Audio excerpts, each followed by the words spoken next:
আমরা তো ওনাকে নিয়ে আসার চেষ্টা করছি, প্রত্যর্পণ করার চেষ্টা করছি। বিদেশি লয়ার আনারও স্কোপ আছে, পৃথিবীর শ্রেষ্ঠতম লয়ার তিনি আনুন। উনি যদি আসেন, উই ডু ওয়েলকাম হার। আমরা কিন্তু শুরু থেকে একটা কথা, আমরা তাকে স্বাগত জানাচ্ছি। এই স্বাগত জানাচ্ছি বলে অনেকে একবার ফটো কার্ড করে বলবেন আমরা ওনাকে খুব স্বাগত জানাচ্ছি।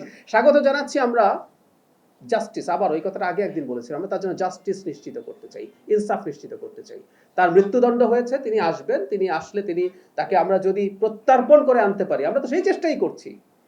আর উনি আসলে তো আমাদের সাথে দুই পক্ষের যোগাযোগ হয়ে যদি আসে, দ্যাটস ফাইন। উনি যাবেন, উনি মামলা ফেস করবেন। উনি মামলার জন্য আইসিটিতে এখন বিদেশি লয়ার আনারও স্কোপ আছে, পৃথিবীর শ্রেষ্ঠতম লয়ার তিনি আনুন। তিনি তাকে ডিফেন্ড করার চেষ্টা করুন। ওখানে অবজারভার রাখা যায়, ওখানে ভিডিও ক্যামেরা রাখা যায়। এতটাই আধুনিক করা হয়েছে ইন্টারিমের সময় এই আইসিটি আইনকে। সো একেবারে স্বচ্ছ বিচারের মাধ্যমে সব প্রসেস চলবে। এই দেশের জনগণ যেটা চায়, তিনি যে অপরাধ করেছেন, যে মৃত্যুদণ্ড আছে, সেটা যেন বহাল থাকে।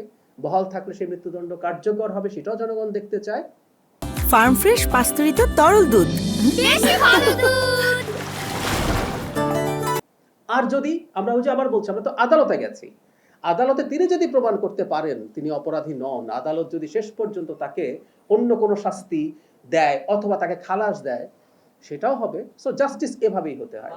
সেজন্য আসছে, সেজন্যই বলছি এটা আমরা এই কারণে ওয়েলকাম করি, কারণ আমরা জাস্টিস নিশ্চিত করতে চাই। আমাদের সবচেয়ে বড় যে আমাদের এই রাষ্ট্রকে ধ্বংস করে ফেলেছে বলে আমরা বিশ্বাস করি, তাকেও আমরা জাস্টিস দিতে চাই। আর জিওপলিটিক্যালি এটা কোনো ইস্যু বলে আমি মনে করি না। আসলে ওই যে এই যে দেখুন, আমরা এতক্ষণ আলোচনা করছি, একেবারে অপ্রাসঙ্গিক একজন মানুষ আমি ব্যক্তিগতভাবে মনে করি। এই যে উনি প্রাসঙ্গিক হলেন, এই যে কথাবার্তা বিভিন্ন জায়গায় হলো, ওনার কোনো না কোনো ভাবে, কারণ ওনার কোনো রাজনৈতিক ভবিষ্যৎ এই দেশে আছে বলে, আমি শুধু আমার কথা বলছি না, আমি ইভেন যারা আওয়ামী লীগের প্রতিও কিছুটা সিম্প্যাথাইজার, আমাদের চারপাশে পরিচিত মানুষ আছে, তো তারাও মনে করেন না যে ওনার কোনো রাজনৈতিক ভবিষ্যৎ আছে।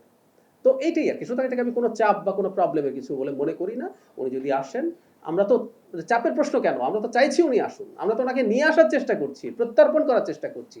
সো আমরা যদি এমন হতো যে আমরা চাইছি উনি ওখানেই থাকুন, উনি এখন আসবেন বলে আমরা চাপে পড়ে গেছি, ব্যাপারটা তার এইরকম। এবং শুধু ইন্টারিম না, এই সরকারও, গতকাল পররাষ্ট্র প্রতিমন্ত্রী কনফার্ম করেছেন, এই সরকারও ভারতের কাছে শেখ হাসিনার প্রত্যর্পণ চেয়েছেন।